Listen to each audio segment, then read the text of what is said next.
Менің тұрмысқа шыққаныма 9 жыл болды. 3 баланың анасымын. Мен осы кезге дейін күйеуімді өзгеден емес, өзімнің туған шешесінен қызғанып келемін. Менің бұл мінезімді біреу құптаса, ал екінші жақтырмаса анық. Менің анам 20 жылдан бері сауда жасап келеді. Алғаш сауда бастаған кезде Алматы мен Атырауға қатынайтын жолаушылар пойызында киім-кешек сатып жүрді. Мен ол кезде мектепті жаңа бітіріп колледжге түскен едім. Анам байғұс бізді оқытайын деп қыстың қақаған суығына қарамай, жаздың ыстығына қарамай ала дорбасын арқалап, апталап жол жүріп кететін. Қиын заманның азабын анам көп тартты. Әдеттегідей анам Атыраудан оралды. Шешем келгенде бәріміз арқа-жарқа болып қуанып қаламыз. Себебі анам дорба-дорба тәттісін алып келетін. Бұл жолы үйге алып келген сөмкесі өте көп. Мен анама қарап, «Мама, үйге қонақ келеді ме?» деп едім. Шешем маған қарап күлімсіреп, «Ертең үйге менің подругаларым келеді. Мына тәттінің бәрін сен дайындат деп айтамын» деді. Бірақ анамның ішкі ойын түсінбедім. Ертеңіне айтқан қонақтары келді. Олар Алматы-Атырау бағытына қатынайтын жолаушылар пойызының жол серігі екен. Келген қонақтарға мені әдемілеп таныстырды. Анам оңашаға шыққанда, «Неге сонша мені таныстырып қоймайсыз? Қонақтар маған емес, сізге келді ғой» деп ренжіп қоям. Шешем болса, «Әй қыз, бұртимай жадырап күліп жүр. Мына кісі сені баласына бермекші» деді. Анам болса, болашақ құдағайының асты-үстіне түсіп қояр емес. Содан не керек? Мен болашақ енеме бір көргеннен ұнаған екенмін. Екі құдағи бізді таныстырмай жатып-ақ құдаласып біздің сыртымыздан тон пішіп қойды. Сол кезде менің енем, «Мен балама сенің қызыңды алып берем. Екеуміз құдағи боламыз. Балам мен айтқан қызды ғана алады» деп айтты. Алғаш естіген кезде бұл кісінің баласы ынжық па, әлде оның жүрегі жоқ па деп жақтырмадым. Сөйтіп болашақ енем бізді өзінің туған күніне шақырды. Мен сол жерде Дарханмен таныстым. Болашақ күйеуімді бір көргеннен ғашық болдым. Жақтырмай жүрген енемнің іші бауырына кіріп кете жаздадым.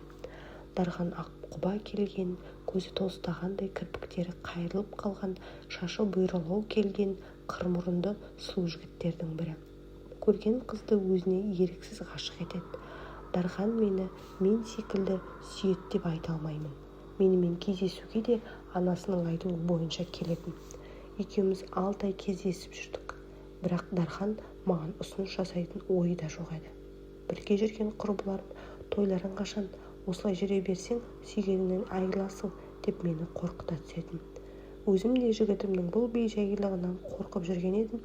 Көп ойланып басымды қатырмай, бірден болашақ енемнің үйіне қарай жол тарттым. Енем үйде екен. Ол кісімен сөйлесіп отырып, үйінің барлық жұмысын жасап бердім. Сөздің арасында, «Дархан екеуміз тезірек үйленсек, сіздің қолыңызды жылы суға малып қояр едім» деп те айтып қалдым. Енем болса, «Қызым-ау, мен ұзақ жолға кеткен кезде үйге келіп Дарханға ыстық тамақ жасап беріп тұрсаң жақсы болар еді» деді. Енем менің ойымды дөп басқанына қатты қуандым. Сол кезден бастап Дарханның ата-анасы жұмысқа кеткен кезде мен олардың үйінде жүрдім. 15 күн біз бірге тұрып жүрдік. Бірақ Дархан үйленуге асығар емес. Көп ұзамай менің аяғым ауыр болды. Бұл жаңалықты естіген кезде ғана болашақ енем тойдың қамына кірісті. Сүйгеніме тұрмысқа шыққаныма қуанып жүрмін. Тойымыз да керемет өтті. Сөйтіп біздің отбасылық өміріміз басталды. Алғашқы кезде бәрі керемет болады. Семья құрғаныма 3 айдан асқан кезде біз бір-бірімізді тани бастадық. Дархан анасының айтқанынан шықпайтынын аңғарды. Екеуміз бірге қол ұстасып қонаққа бару үшін де, киім алу үшін де шешесінен рұқсат алатын болдық. Анасы қызылшылық әкеліп берсе, ол соны киіп жүре беретін. Енеме «Дарханның әйелі менмін, керегімізді екеуміз келісіп аламыз» деп қанша айтсам да түсіндіре алмадым. Бірақ енем 2 баласынан да Дарханды ерекше жақсы көретін. Оны өзінің қасынан бір елі шығарғысы келмейтін. Енем мен атам 15 күн сапарға кеткен кезде екеуміз ерлі-зайыптыдай қол ұстасып бірге дүкенге барып, өзімізге қажеттіні келісіп алатынбыз. Ал енем үйде болған кезде Дархан мүлдем өзгеріп кетеді. Күннен күнге енеме деген қызғанышым күшейе берді. Енем екеуміз ренжісіп қалсақ, Дархан үйге кіргеннен зарлап жылап, маған сенің қатының күн бермей жатыр деп мені баласына сабатқызатыны бар. Дархан анасының сөзіне еріп маған жұдырығыла жүгірді. Онысымен қоймай баласын атам мен енем жататын бөлмеге төсек салып берді. Енемнің бұл қылығына одан бетер ызаным келді. Осы кезден бастап енемді жек көріп кеттім. Енем мен Дархан арқа-жарқа болып күліп әңгімелессе менің қабағым түсіп кететін болды. Шынымды айтсам, Дарханды енемнен қызғанғаным соншалықты енемді үйден қуып жібергім келеді. Менімен ақылдаспай, шешесімен ғана сыбырласып істі тындыратын. Бірақ Дархан өте балажан болатын. Балалары десе ескен астын жерге қоятын. Тұңғыш қызының асты-үстіне түсіп бәйек болып отырады.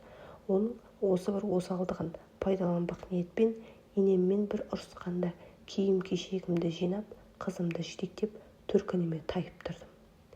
Бір жұмадан кейін-ақ Дархан артымнан жетіп келді.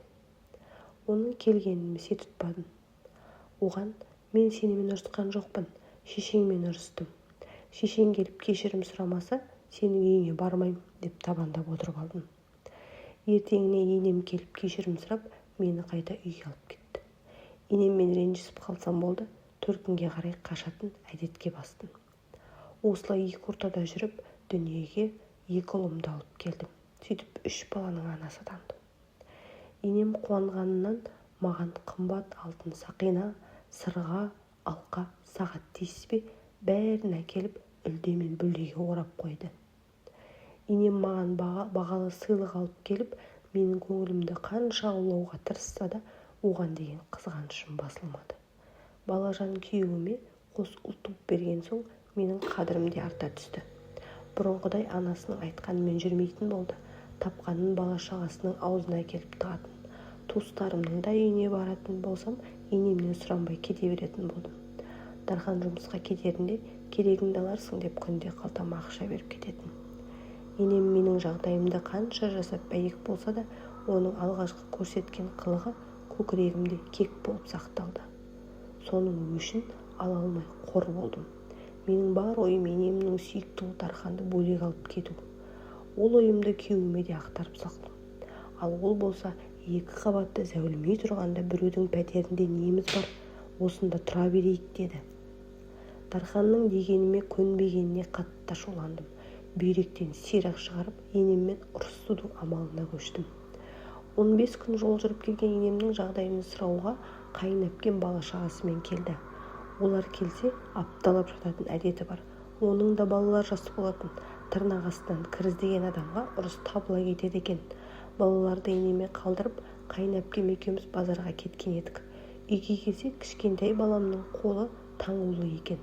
Оны көріп шошып кеттім. Түрім бұзылып кетсе керек, маған қарап енем сасып қалды. Мен ашуға булығып 1 сағатқа кетіп едім. Дереу баламды күйдіріп тастапсың. Қызыңның баласына қарап, менің баламды әдейі күйдіргенсің сен, деп айқайға бастым. Енем мені сабырға шақырмақшы болып бәйек болып жүр. Оның сөзін құлағыма да ілмедім. Киім-кешегімді жинап алдым да балаларымды ертіп төркініме кетіп қалдым. Енем Дарханға қоңырау шалып үлгерсе керек, ол маған звондап, қайда барасың, отыр үйде, деп телефонда айтып жатыр. Бірақ оның сөзін де тыңдамадым. Төркініме тайып тұрдым. Кешкісін Дархан бізді үйіне алып кетпекші болып келді. Бірақ мен екеуміз бөлек шықпасақ бармайым деп қасарысып тұрып алдым. Енем де келді кешірім сұрап, бірақ оны да кешірмедім. Енем менің қидетсе болды, төркініме қаша жөнелетін әдетімнен шаршаса керек, бір күні қоңырау шалып, ақылға келіп балаларды алып үйге кел. Дархан сендерді қатты сағынып, жүдеп кетті. Егер мүлдем келбейтін болсаң, онда балама басқа қыз алып берем, деді. Ол сөзді естіп енеме қатты ашуландым. Ертеңіне сотқа барып, ажырасуға арыз тастадым. 1 айдан кейін Дархан екеуміз заңды түрде ажырастық. Балаларыма алимент төлеп тұрды. Бірақ мен балаларды көрсетпей қойдым. Себебі Алматыда тұратын әпкемнің үйіне балаларымды алып кетіп қалдым. Сөйтіп Дархан балаларына мүлдем жете алмай қалды. 3 айдан кейін күйеуім жұмысын, үйін тастап бізге келді. Қазір Алматыда пәтер жалдап бірге тұрамыз. Қызымызды мектепке бердік, ал балаларды балабақшаға орналастырып, екеуміз де жұмысқа орналастық. бірақ күйеуім әлі де маған алимент төлеп тұрады. Енемнің сүйікті ұлын өзінен жырып алып кетті. Екеуміз біргеміз. Бірақ менің енеме деген ашуым, қызғанышым әлі де басылған жоқ. Жұмыстан келгенде кешкісін күйеуім шешесімен сөйлескенін көргенде ашуланып шыға келем. Енеммен телефон арқылы сөйлескен күні біздің үйде соғыс болады. Қазір Дархан шешесімен мен жоқта ғана сөйлесетін болып жүр. Күйеуімді де ренжіткім келмейді, себебі Дархан менің де шешесінің де көңіліне қараймын деп көңілі құлазып кетті. Енемді көргенде немесе оның даусын естігенде шайтан түрткендей ашуға булығып шыға келем. Осы бір мінезімді тастай алмай-ақ қойдым. Көшедегі қыздардан қызғансам мейлі екен, енемнен өзінің туған баласын қызғанатыным қызық болып жүр өзіме де. Менің жүрек жарды сырымды оқыған адам мені сөгер, ауру қалса да әдет қалмайды деп бекер айтқан екен. Отбасымның шырқын бұзған қызғаншақтық әдеттен қалай құтылуға болады екен?